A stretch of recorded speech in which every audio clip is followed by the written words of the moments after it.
সিলেটে পানিবন্দী 5,33,000 মানুষ। ভারত থেকে নেমে আসা উজানের ঢল ও টানা বৃষ্টিতে সিলেটের বন্যা ভয়াবহ রূপ ধারণ করেছে। সীমান্তবর্তী 6 উপজেলা সহ মোট 7 উপজেলায় পানিবন্দী অবস্থায় আছেন প্রায় 5,33,000 মানুষ।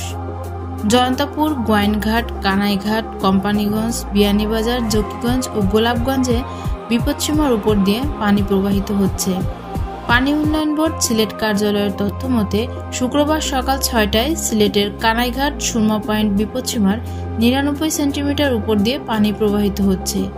জকিগঞ্জ উপজেলার কুশিয়ারা নদীর অমরশীদ পয়েন্টে 209 সেন্টিমিটার পানি বিপদসীমার উপর দিয়ে প্রবাহিত হচ্ছে।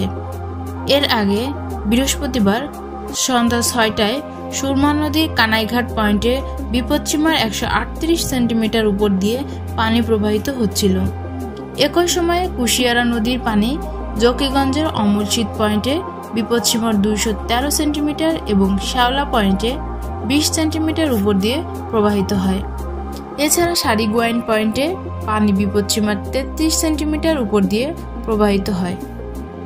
এর মধ্যে 7টি উপজেলার 349টি আশ্রয় কেন্দ্রে বন্যা কবলিত এলাকার 4,000 লোক আশ্রয় নিয়েছে।